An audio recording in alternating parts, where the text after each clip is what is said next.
Ahojte, dobrý deň. Hlásim sa z nového dielu svojho podcastu Cesta duše s Karin. Dnešný diel bude na tému očakávania, plány, ktoré nevyšli, závislosti a s tým sa vlastne úzko viaže lútosť z toho, že nejaké veci nevyšli. Ja by som, toto je moja veľká téma tiež a veľakrát som to zažívala vlastne v rôznych situáciách, či to boli vzťahy, či to boli nejaké sny, ktoré nevyšli alebo vyzerali, že výjdu a nakoniec z nich nič nebolo. Rôzne ako situácie, ktoré neočakávane skončili, respektíve skončili inak, ako ja som si predstavovala a ako som si myslela, že by mali skončiť. Je to veľmi široká téma a ja sa ju skúsim uchopiť na základe nejakých osobných príkladov, pretože ako inak vlastne všetko, čo zdieľam, všetko, o čom hovorím, o čom píšem na tom svojom facebookovom blogu, tak vychádza primárne z mojej osobnej skúsenosti alebo zo skúseností ľudí, ktorých mám v živote, ktorí sú mi blízki, s ktorými som v nejakom blízkom vzťahu, pretože samozrejme títo ľudia nás učia najviac, či je to naša základná rodina, pokrvné príbuzenstvo, alebo sú to partneri, intimní partneri, prípadne deti, ktoré ja teda nemám. Zatiaľ uvidíme, či to možno dopadne, ešte ťažko povedať. Každopádne toto sú naši najväčší učitelia, čo sa týka vzťahov, nejakých očakávaní v tých vzťahoch. No ale samozrejme sú to aj ostatní blízki ľudia, s ktorými trávime veľa času, či sú to kolegovia v práci, alebo kamaráti a ľudia, ktorí vlastne sú súčasťou nejakých našich plánov alebo našich teda očakávaní, nejakých snov. A ja som si spomenula na spomenula som si na mnoho všelijakých situácií, ale jedna taká, ktorá sa dá celkom pekne uchopiť, bola jedna potenciálna pracovná príležitosť, ktorá ku mne prišla, bol to júl 2019 a ja som vtedy pracovala v tej poslednej reklamnej agentúre, ktorej vlastne som ukončila svoje pôsobenie ako freelancer v takejto nejakej firme reklamnej. A v júli, to bolo vlastne v júli 2019, sa stala vlastne pre mňa vtedy celkom neuveriteľná vec, že si ma našla na LinkedIne žena, ktorá pracovala práve pre oddelenie talentov pre Netflix. A oslovila ma teda, že hľadajú niekoho s mojím profilom, kto by sa im hodil práve do ich EMEA ofisu v kancelárii v Amsterdame v Holandsku. A ja som úplne z toho zostala paf, že wow, že to sa mi ani nesnívalo, niečo takéto. Takže som mala ohromnú radosť z toho. Tak som jej odpísala. A ona vlastne mi v zápäti dala dohodli sme si 2 termíny s jej kolegami. Už si teda nepamätám, kto presne to boli, ale myslím, že jeden určite boli z produkcie, lebo to bolo do oddelenia produkcie, respektíve postprodukcie, čo bola vlastne presne moja doména. A zorganizovali sme najprv teda 2 cally, 2 videohovory s jej 2 kolegami. Viem, že jeden bol muž a druhá bola žena. Nie je to úplne podstatné, ale vlastne sme si spolu zavolali a na základe týchto 2 rozhovorov mi povedali, že OK, že bolo to moc fajn a že teda ma pozývajú na osobné stretnutie do Amsterdamu, do vlastne ich centrály európskej. No a ja som z toho bola ako neskutočne nadšená a už som sa tam samozrejme videla, hej, že proste takáto príležitosť. Netflix je je moja veľmi obľúbená platforma. Mám rada vlastne dokumenty aj filmy istých žánrov, takže som im verná. A tak sa stalo, že vlastne nie som si istá, myslím, že to bolo v septembri, vlastne asi 2 mesiace na to, pozvali na osobný pohovor k ním do tej centrály, kde som mala vlastne v ten deň asi 3 alebo 4 stretnutia, osobné meetingy s ďalšími kolegami. Tam ma privítala vlastne táto HR, táto manažérka toho oddelenia talentov. Veľmi milá mladá žena, Marta sa volala, to si pamätám. A ja som teda absolvovala ubytovali ma teda, prišla som, poslali pre mňa taxík na letisko, ubytovali ma v nádhernom 4-hviezdičkovom hoteli a vlastne mi zaplatili, nie som si istá teraz, či 1 alebo 2 noci, aby som mala čas sa aklimatizovať, aby som vlastne ten druhý deň bola čerstvá na tieto stretnutia. No a bolo to moc fajn. Boli to 4, myslím, že boli 4 veľmi milé rozhovory s ľuďmi z rôznych oddelení. A ja som si užila krásny čas v Amsterdame. Stretla som zaujímavých ľudí, jak som sa tam potulovala. No a odišla som naspäť do Prahy a vlastne som čakala teda, jak sa to vyvinie. No a samozrejme som živila tie očakávania. Živila som to, že teda OK, keď to všetko takto ako krásne šlo a šlápalo to a boli veľmi príjemné tie rozhovory, tak vlastne ako čo z toho bude? Akože to už ako musí dopadnúť v podstate. No a nakoniec sa to nedopadlo. Ja som sa asi po mesiaci toho čakania a vlastne ako živenia tej predstavy a stávania toho vzdušného zámku svojím spôsobom, kde už som sa tam videla. Samozrejme bolo jasné, že nie som jediná, koho na tieto pohovory prizvali a že tam určite majú ako mnoho ďalších kandidátov. Ale vlastne tá skúsenosť celá bola fakt ako veľmi, veľmi príjemná a ani ako nenaznačovalo nič tomu, že by tam niečo mohlo ako zadrhnúť, hej. No a toto všetko samozrejme živilo tú moju predstavu. Živilo to tú predstavu toho, že wow, že ja možno fakt budem pracovať v Netflixe. No a prešiel týždeň, 2, myslím, že to bol mesiac, nie som si úplne teraz istá. A mne už to nedalo. Tak som si hovorila, nebudem sa ozývať, ale vlastne nakoniec som to urobila. No a dostala som odpoveď, že teda mi poďakovali a že teda si vybrali niekoho iného. No a v tom období, v tom roku 2019, ja som mala svoje vnútorné nastavenie ešte úplne iné, ako ho mám dneska. A bola to ohromná rana pre mňa. Veľmi ťažko som sa vtedy z toho spamätávala, že tá obrovská nádej, ktorú som v sebe živila, vlastne ten pocit toho, že je vôbec niečo takéto možné, tak vlastne sa fakt rozpadol sa ako domček z karát.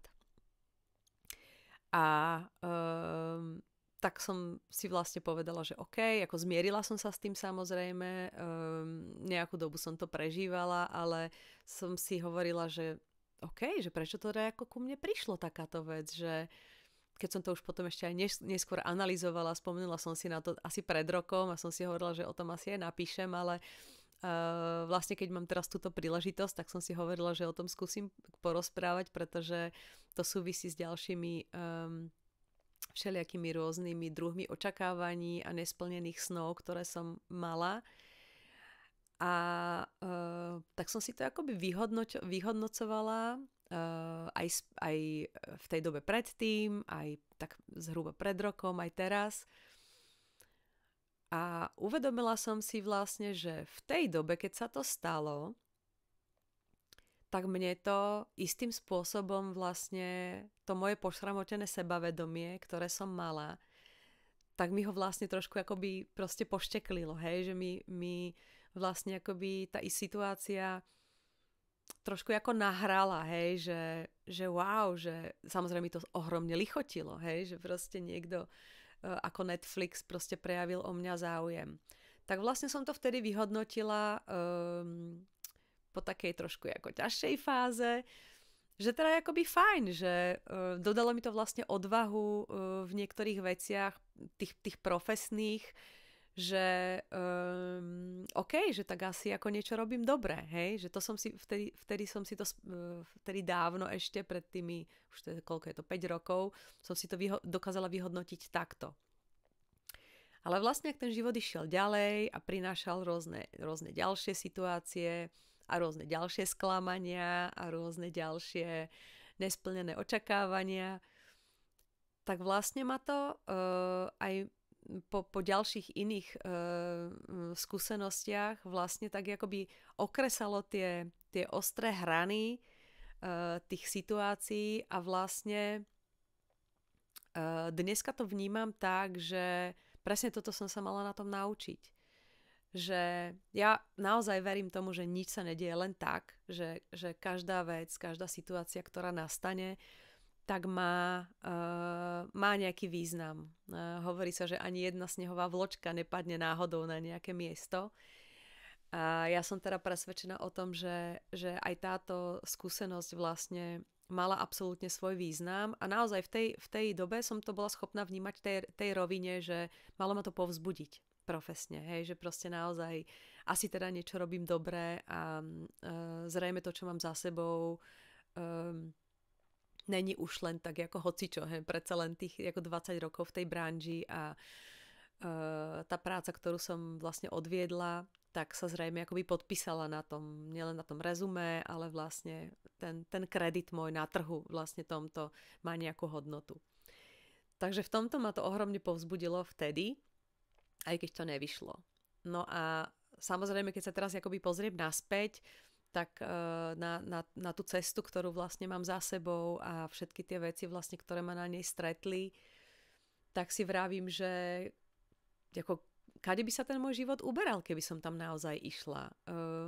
Jak by to vlastne vyzeralo, keby som bola v ďalšej korporácii, v ďalšom takomto kolose a nebola by som vlastne, všetko je to hypoteticky, hej, tak keby bolo keby. Ale nebola by som vlastne človekom, ktorým som dnes a som oveľa viac slobodnejšia a vlastne som aj rozmýšľala nad tým, že v podstate by som prešla z jedného korporátu do iného korporátu. Rozhodne by som sa tam ako mala čo učiť, to je ako nepochybné.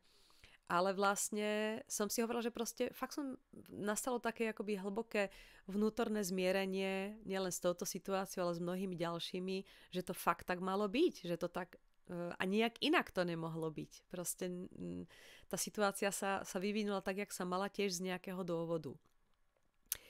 A vlastne to ma privádza k takej ďalšej myšlienke, že keď my máme tieto očakávania, či už sú to vzhľadom k nejakej situácii, k nejakej presne pracovnej príležitosti, alebo k vzťahu napríklad k nejakému človeku. Hej, že tie moje vzťahy v minulosti tiež prešli som prešla v tých vzťahoch všelijakými výzvami a rôznymi dynamikami, či už to boli tie vzťahy toxické, ktoré ma stretávali od toho roku 2018 vlastne, jak som spomínala vlastne v minulom dieli, taký môj prvý veľký učiteľ, to bol vlastne prvý z takej série tých vzťahov. Ale ja som potom stretávala, keď už teda hovorím o partnerských vzťahoch, tak som stretávala ďalších mužov s rovnakou dynamikou. Hej, že vlastne tam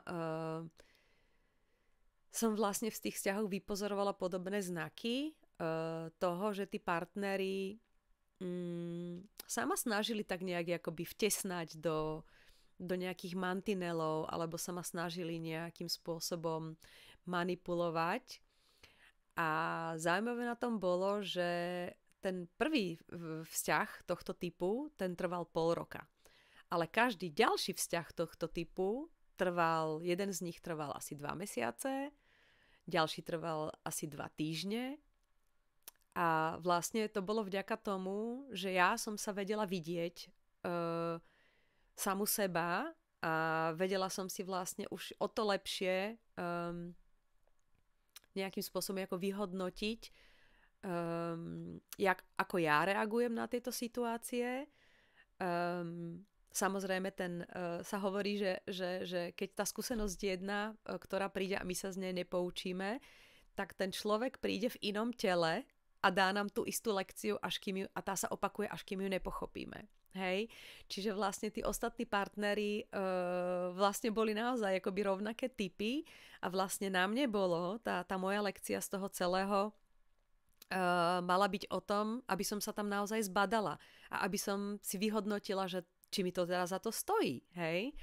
A naozaj to boli partneri veľmi ako zaujímaví, keď som sa z toho pozerala z toho hľadiska v tej dobe, keď som to prežívala, dneska už to zase vidím inak, ale boli ako sympatickí, boli šarmantní, mali sme dokonca aj nejaké spoločné záujmy a milujem napríklad tancovať salsu, takže jeden z nich bol salsa tanečník, mimo iného mal svoju teda kariéru. Ďalší tiež bol úspešný v tom, čo robil a vlastne cestoval. Cestovanie je tiež moja vlastne veľká vášeň. Čiže vždy vlastne v tých vzťahoch tí ľudia mali niečo, čo mňa ohromne priťahovalo. Bez toho by to samozrejme nešlo. Hej? Keby ten človek mi nebol sympatický a neprišiel mi šarmantný a nemal nejaké záujmy alebo proste iné veci, ktoré mi na ňom imponovali, no tak samozrejme ten vzťah by nevznikol. Hej? A samozrejme tam bola nejaká príťažlivosť fyzická. Takže no ale vlastne na týchto pánoch som si mala možnosť vlastne otestovať, ako to teda naozaj mám a že tá doba sa stále skracovala a skracovala. Takže som zrejme niečo po tej ceste naozaj chápala, hej. No a potom prišiel teda ten rok 2021, ako som spomínala minule, no a tam som sa dostala do tej džungle a vlastne ten muž, ktorý ma tam zavolal, tak vlastne ten vzťah, ja som to minule len ako načrtla jemne, už sa do toho tentokrát nechcem toľko ponárať, ale vlastne všetko so všetkým súvisí a vlastne vzťah s týmto mužom v podstate tiež ústil do, i keď to tak vôbec na začiatku nevyzeralo, najviac preto, že on mal vlastne 3 deti a manželku a pre mňa to je absolútne nepripustné. Vlastne mám svoje nejaké zásady a hranice.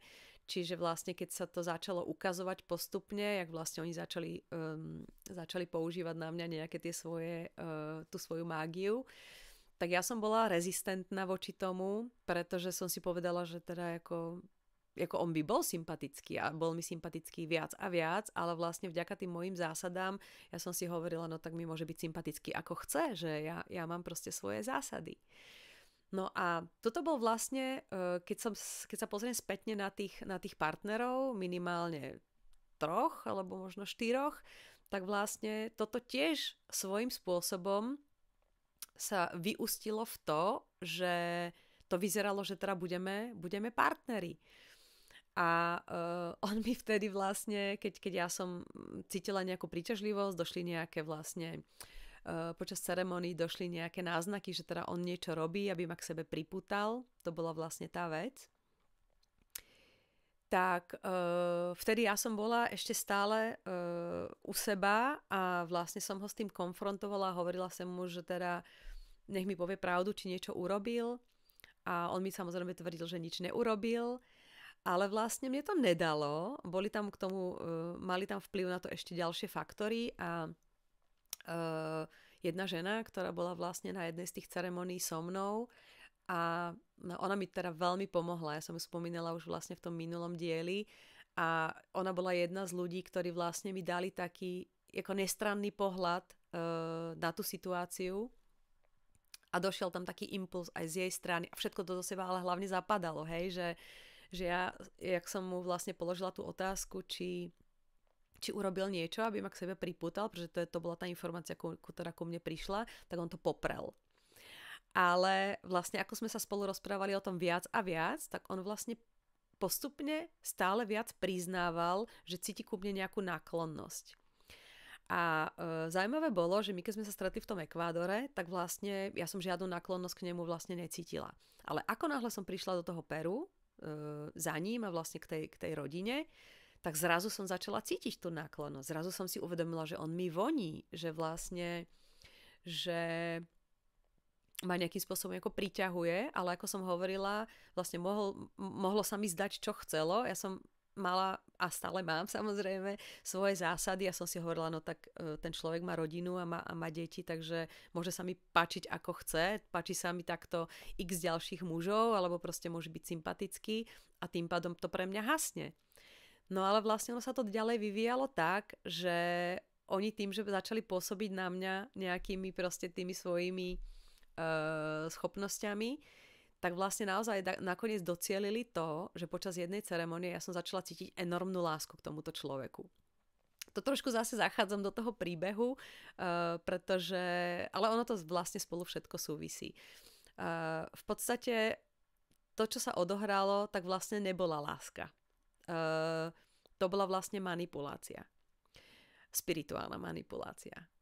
Pretože ako inak by sa dalo vysvetliť to, že ja som vlastne po celú tú dobu nič okrem nejakých sympatí a nejakej fyzickej náklonnosti, ako žiadnu silnú lásku nepociťovala. Iba som na nejakej úrovni ako cítila, že hej, že ten človek, áno, akože priťahuje ma, ale týmto hasne. Hej, proste nie som zviera, som človek a proste mám svoje nejaké...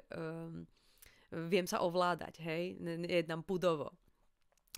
Takže tým som chcela iba povedať to, že vlastne u tých partnerov predtým som to samozrejme vedela časom viac a viac odhaliť, ale vlastne títo ľudia použili, alebo tento človek, a viem, že v tom mali prsty aj ďalší, použili vlastne niečo, na čo som ja nebola za prvé vôbec pripravená, že sa mi to nikdy vlastne nestalo, nevedela som vôbec vlastne o tomto druhu vlastne mágie. Ono to v podstate je čierna mágia, hej. Je to vlastne ovplyvňovanie vnímania iného človeka proti jeho vôli. Takže čo iné by to bolo. Takže vlastne použil nejaké prostriedky na to, aby ma svojím spôsobom dostal tam, kam potreboval. No a fungovalo mu to asi týždeň alebo 2 a ja som potom mala vlastne tú poslednú ceremóniu, ktorú som popisovala v tom minulom dieli, kde vlastne sa keby odhalila tá opona a vlastne všetko to dostalo zmysel.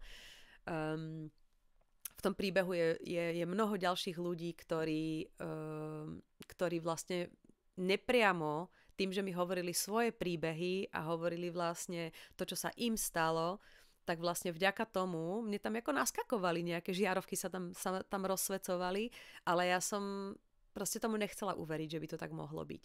No ale vlastne v tomto prípade, naspäť k téme, sa stalo to, že on vlastne nejakým tým spôsobom sa mu podarilo vmanipulovať ma tam, kde potrebovali. Na ten týždeň a 2, alebo až 2. Myslím, že to boli 2 týždne nakoniec. Niečo medzi tým. No a to je vlastne naspäť k téme vlastne ja som samozrejme mala očakávania, aj čo sa týka toho projektu nášho, toho centra v tom Peru. Už som sa tam videla, že tam žijem, že tam pracujem, že tam vlastne chodia tí klienti a že ich tam pomáham vlastne ich facilitovať a proste som súčasťou toho procesu. Zas tá domnela vlastne dôležitosť, program, ktorý tiež nie som určite jediná, ktorého som ho silno mala, nie som dosť dobrá, takže vlastne si idem dokázať, že som dobrá a idem vlastne to dokázať druhým, aj sebe, hej, že proste za niečo stojím a že vlastne budem v tom Peru, v tej džungli tam a proste to je to, čo ma definuje. A to mi dáva vlastne tú ľudskú hodnotu, hej, ktorú som vlastne tam vnútri v sebe hlboko ešte vlastne nemala. A čo sa týka potom vlastne týchto druhov vzťahov, tak vlastne, a teraz nehovorím len o manipulátoroch alebo o ľuďoch s poruchou osobnosti, ale hovorím o vzťahoch všeobecne, ktoré vlastne sú vlastne takou ako veľkou výzvou pre ľudí, ktorí nepoznajú svoju hodnotu, ako som ju nepoznala ja kedysi, a tej protistrany. A že vlastne v týchto vzťahoch, ktoré keď vznikajú, tak na začiatku tam je tá ohromná zamilovanosť. To je až ako nemôžem bez teba žiť, hej? Alebo proste nemôžem vydržať bez toho, aby sme si nepísali, alebo aby sme neboli v kontakte, aby sme spolu netrávili čas. A za toto sú samozrejme zodpovedné nejaké hormóny a nejaké chemické procesy. A vlastne táto fáza, keď opadne, tak vlastne väčšinou sa ako ukáže, ako to naozaj je. A vlastne potom spadnú ľuďom často tie ružové okuliare a začnú teda vnímať ten vzťah v tej ako realite toho života. No a často sa tam potom ukáže, že ten vzťah je vlastne závislým.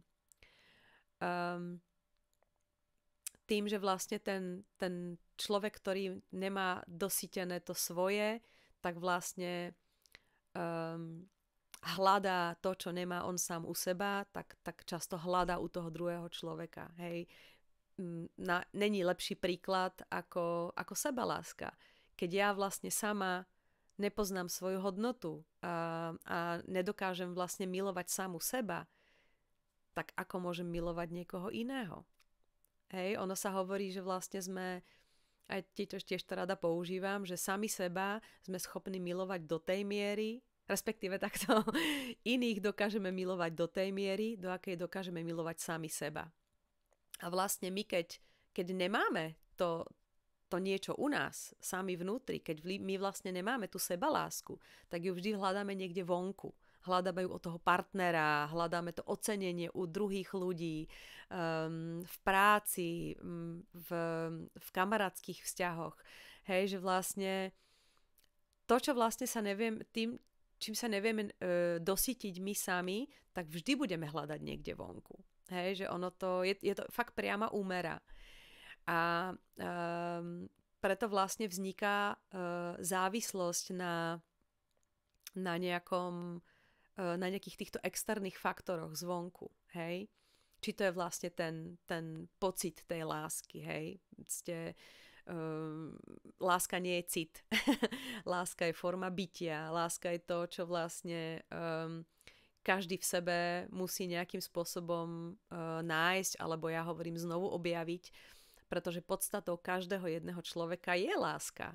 My sa vlastne rodíme ako malinké bábätká, ktoré vlastne to bola tiež taký jeden zaujímavý zážitok som mala počas jedného seminára.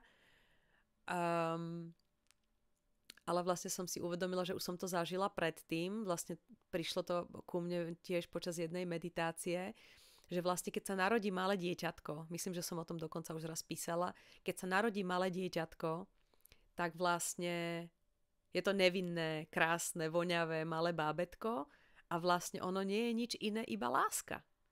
A vlastne túto lásku vyžaruje do toho okolia.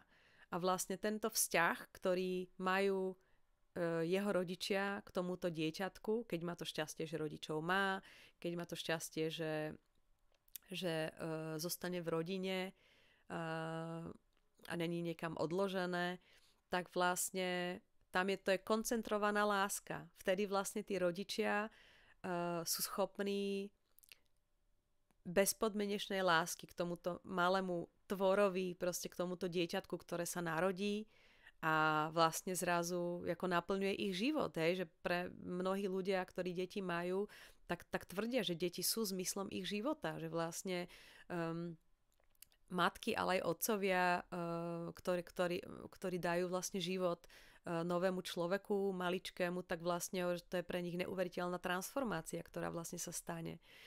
Takže, no ale samozrejme dieťatko rastie A tým, ako rastie, tak dieťa je špongia, nasáva zo svojho okolia vlastne úplne všetko. Či je to to, čo mu hovoríme dobré alebo zlé, hej, keď sa na to pozrieme z hľadiska duality, ale vlastne to dieťa nasáva úplne všetko okolo seba. Učí sa napodobňovaním, nasáva do seba emócie, nasáva do seba úplne všetko z toho najbližšieho okolia a to, čo sa okolo neho deje. No a samozrejme, pokiaľ sú v tej rodine vzťahy, ktoré sú istým spôsobom nejak závislé alebo nie sú úplne zdravé, no tak samozrejme toto isté sa to dieťatko učí. A týmto sa samozrejme tiež chtiac nechtiac dotýkam toho, že aj ja som vyrastala v nejakej rodine a úprimne žiadna rodina nie je dokonalá, hej, ale vlastne každý proste dostane naložené, dá sa povedať, nejakým spôsobom vyrastá v nejakej rodine, ktorá ho formuje.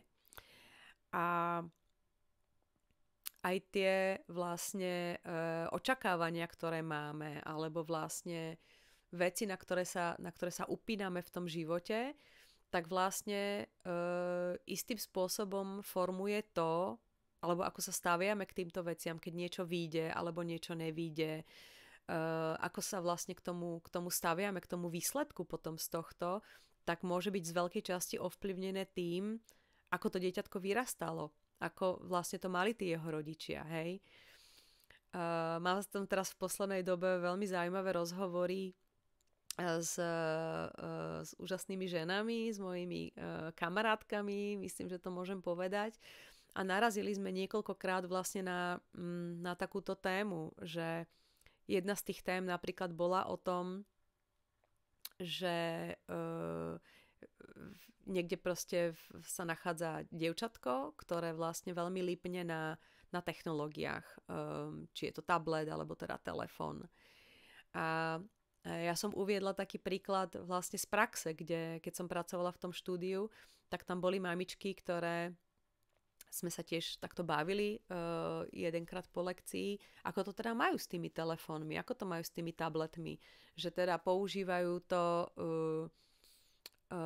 to často vtedy, keď už ako nemajú energiu, tak proste to tomu malému dieťaťu, fakt to boli deti do 3 rokov, že im to vlastne dajú pred nich, aby od nich mali chvíľku pokoj. Na toto sú rôzne názory.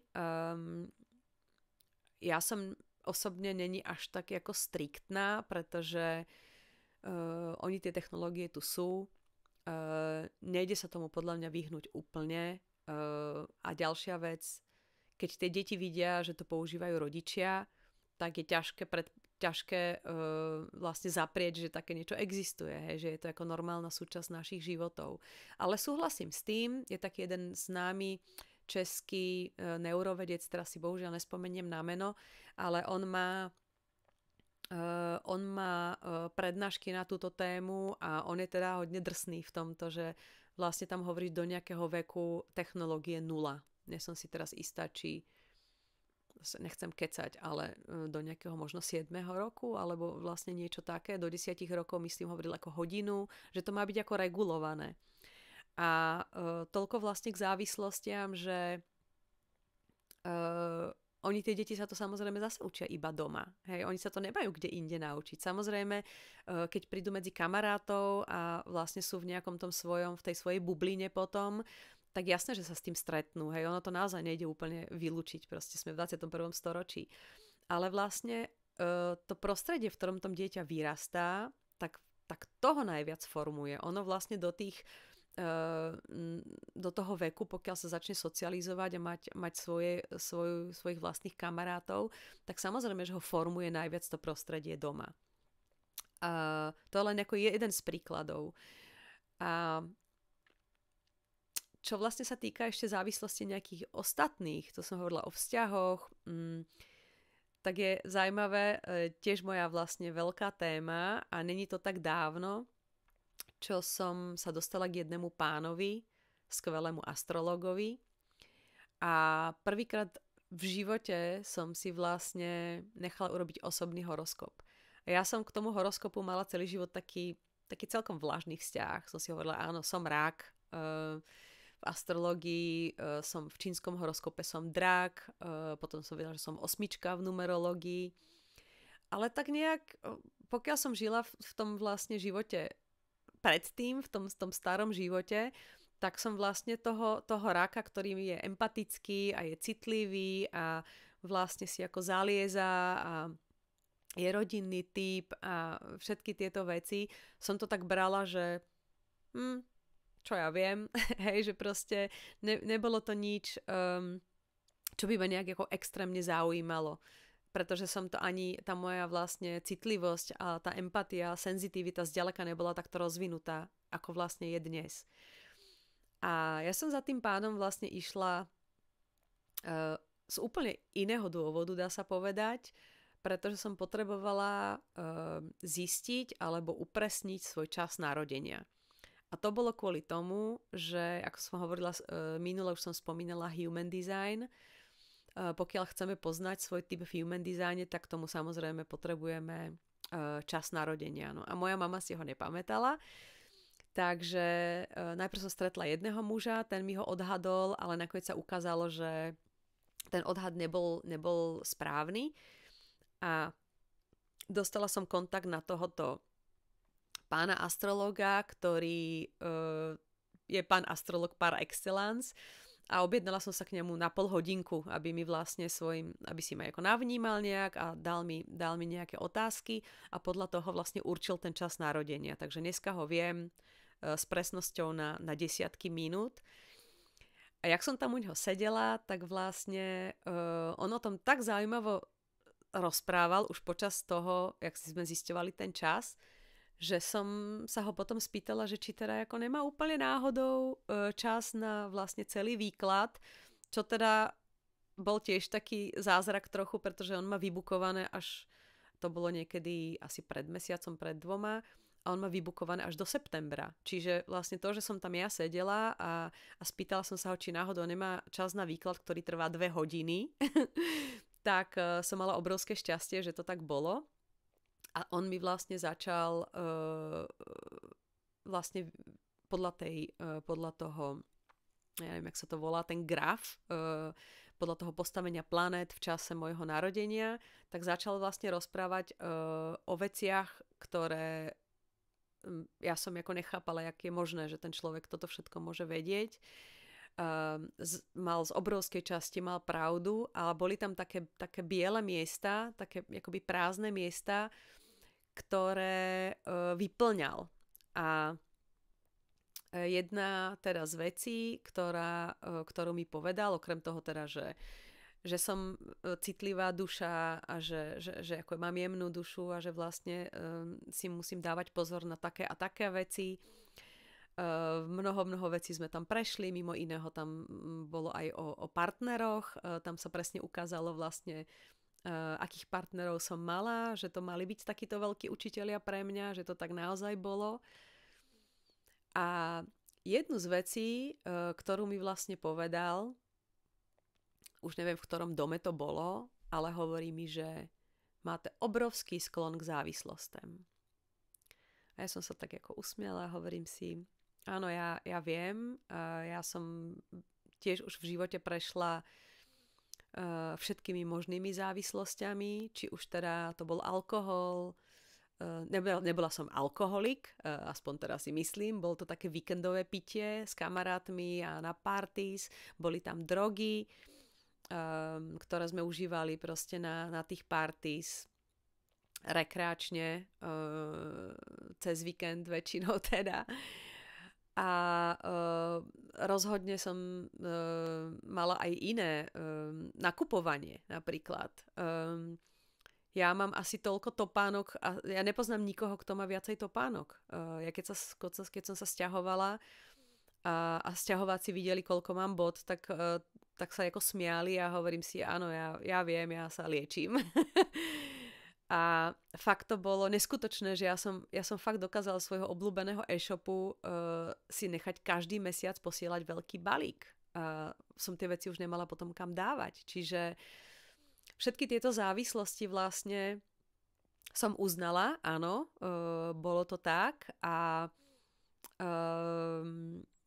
vlastne iné ďalšie veci v tých vzťahoch samozrejme, hej, to je tiež závislosť proste iného typu, ako drogy, alebo proste niečo.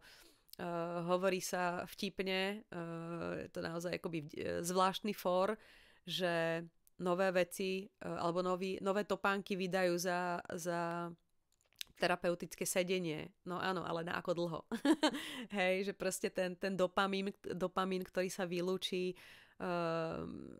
počas toho, ako my tú vec si kúpime, alebo proste si dáme, ja neviem, proste fľašu vína, alebo proste dáme si ja neviem, proste nejakú drogu, hej, no tak ten účinok je samozrejme dočasný. Že tá závislosť vlastne nie je nič iné, iba veľká záplata na veľkú dieru, hej.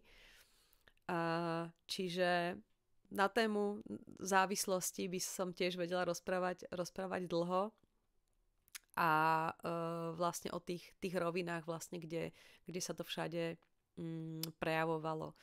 No a vlastne, keď som tam u neho sedela, u toho pána astrologa, tak hovorím, že áno, že ja som si toho vedomá a musím teda fakt povedať, že vďaka Bohu tie závislosti, o ktorých viem, alebo o ktorých som vedela, tak už ich vlastne nemám. A on hovorí, no tak viete čo, to neznamená, že si nemôžete dať ako skleničku na Veľkonoce a na Vianoce. A hovorím, už ani to, ja už teraz vlastne 4 roky nepijem vôbec. A o drogách už ani nehovorím. A bolo zaujímavé, že ma upozornil aj na to, že to nemusia byť iba drogy typu, ja neviem, extáza, kokain alebo iné takéto vlastne povzbudzovače, ale že sa to týka i tých látok, ktoré spôsobujú stav rozšíreného vedomia.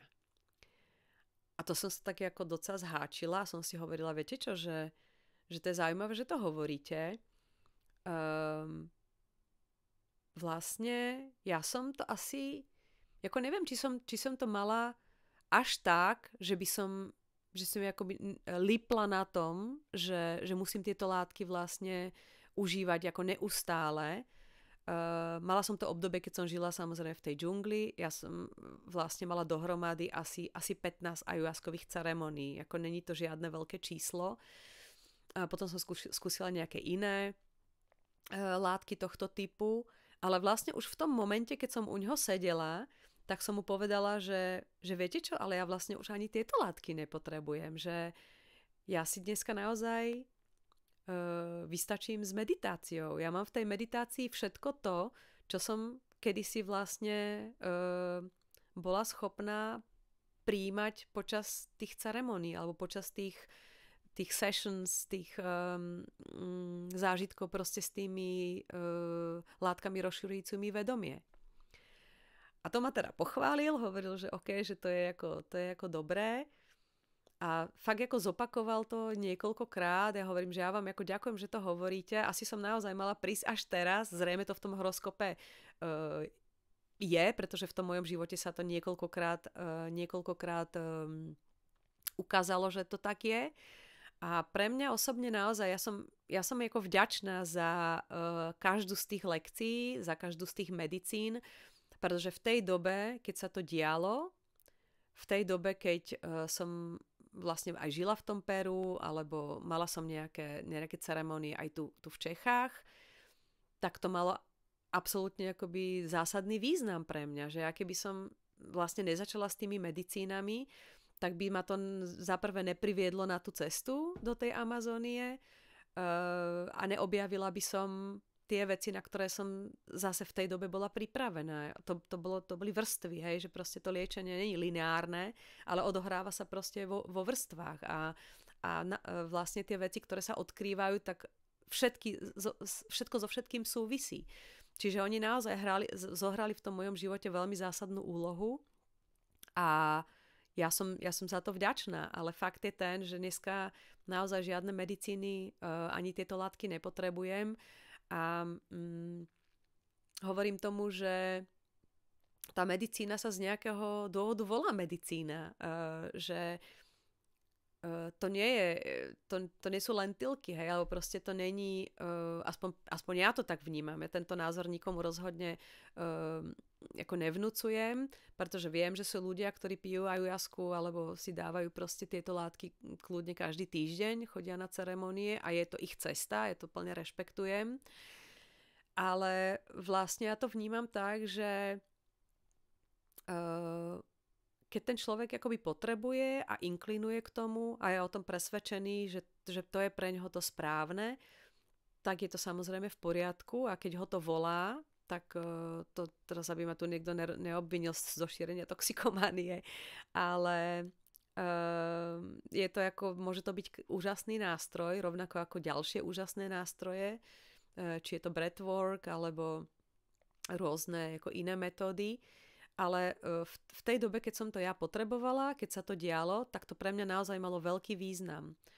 Ale vlastne s odstupom času to vnímam tak, že to bola medicína pre tú dobu. Že to bola medicína pre to obdobie môjho života, kde sa mi malo niečo odhaliť. Vďaka tej medicíne som mala stretnúť nejakých ľudí, s ktorými som mala niečo zažiť. Či to boli títo moji veľkí učitelia, alebo to boli mnohí ďalší úžasní ľudia, ktorí mali aj podobné zážitky ako ja, prešli podobnými vecami a naozaj sú mi môjmu srdcu veľmi blízky a som vďačná za to, že som ich stretla. A zás to bolo vďaka tomu, že som sa rozhodla nasledovať cestu tej medicíny. Čiže ja viem, že to malo v mojom živote naozaj veľký význam a malo to tak byť, ale nie som si vedomá toho, že by som dneska ja už aj nemám prečo sa k ním vrácať. Hej, že ja hovorím, že nikdy nehovor nikdy, ale momentálne to necítim tak, že by som potrebovala nejakú tú medicínu, pretože vlastne ja mám rada ten meditatívny stav a či už to je ráno po zobudení, alebo keď idem spať, keď sa naozaj akoby vyslovene proste idem sama k sebe donútra, ale je to aj počas bežného dňa, že to flow, alebo ten stav, keď sme v tej totálnej prítomnosti, tak sa dá zažívať vlastne pri čomkoľvek. Či je to umývanie riadu, alebo je to snowboarding, alebo je to salsa, alebo je to spev, proste, ktorý mňa ohromne veľmi baví a to je naozaj až ako stav takého až ako ja nechcem, aby to vyznelo divne, ale naozaj je to stav akoby až tranzu niekedy, že proste to telo celé vibruje a vlastne ja sa v tom cítim krásne, keď sa to deje. A to je všetko meditácia. Hej, že to je tá totálna prítomnosť a ktorá vlastne akoby ma teší. Hej, to je presne to, čo to človek, keď človek robí to, čo miluje, tak vlastne nerozmýšľa vlastne o 20 000 iných veciach, pretože je naozaj ponorený v tom, čo práve robí. Hej. Takže, no, to som trošička odbočila, ale vlastne všetko to so všetkým súvisí. Takže tak, no. No a s tými nesplnenými očakávaniami a vzťahmi a snami a rôznymi situáciami, ktoré nevyšli, tak musím povedať, že takéto to lípnutie na tom, že musí niečo dopadnúť, sa tiež časom vlastne veľmi zjemňuje.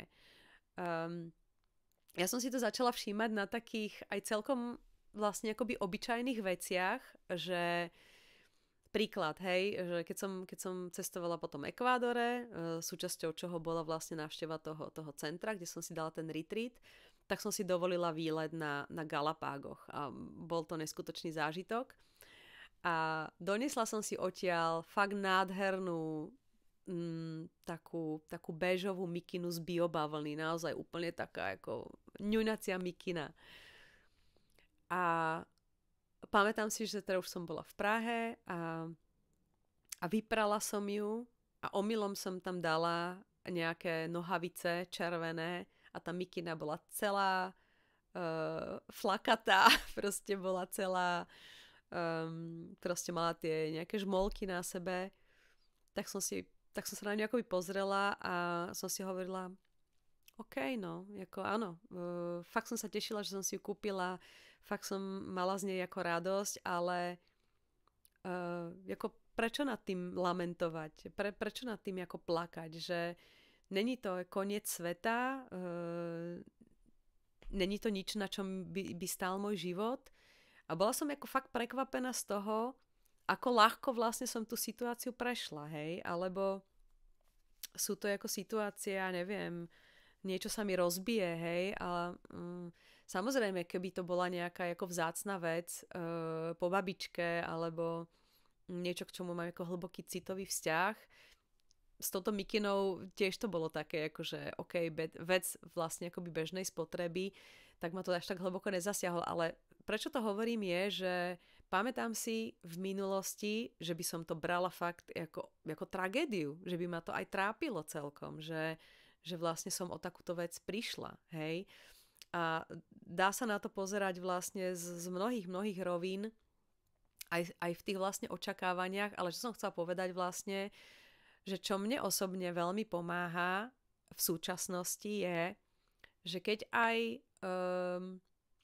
príde ku mne nejaká príležitosť, hej, jak som hovorila s tým Netflixom na začiatku, alebo príde nejaká ponuka, príde nejaké pozvanie, čo vlastne Human Design projektori vedia, pretože to je vlastne naša veľká téma, že my vlastne máme ideálne reagovať na pozvanie, či už je to vyslovené pozvanie, alebo energia pozvania, to je na ďalší podcast samostatný, tak vlastne aj vtedy to neznamená, že musíme reagovať okamžite. A toto je jedna z vecí, ktorú sa teraz učím, respektíve už sa mi to, musím povedať, aj celkom darí, z čoho mám veľkú radosť, že keď príde nejaké pozvanie a ja osobne mám emocionálnu autoritu. To znamená, že ono, keď to pozvanie príde a ja reagujem bez rozmýšľania alebo z nejakého okamžitého nadšenia alebo z nejakej tej v podstate z okamžitého nadšenia alebo taký ten akoby ten akoby prvotný impuls, že jasné, to je ono, ako idem do toho.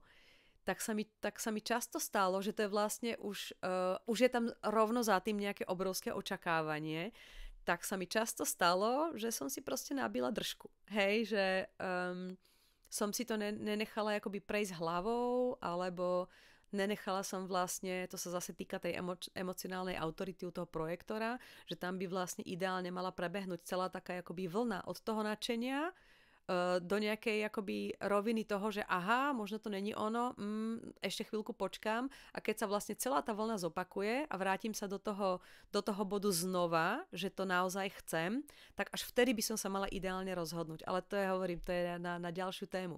Každopádne, keď sa to nestane, keď nejaká vec ku mne prichádza, alebo niekto mi niečo ponúkne, alebo sa otvára nejaká príležitosť, tak vlastne oslobodiť sa od toho očakávania toho výsledku je vlastne ohromná sila. Hej, že vlastne to ale neznamená, že ja sa nemám tešiť z toho, že takáto príležitosť ku mne prišla. Ale mám vlastne si ustrážiť to svoje nejaké že nadšenie. Nadšenie je v poriadku, ale to očakávanie vlastne ako nelipnúť na tom, že to naozaj ako musí dopadnúť, keď to tak poviem. A to je ten život v tej budúcnosti, hej, že sa hovorí, že proste sme tu a teraz, sme v tej prítomnosti, keď žijeme v lútosti, tak žijeme v minulosti, keď žijeme v strachu alebo v očakávaní, tak žijeme zase príliš v budúcnosti.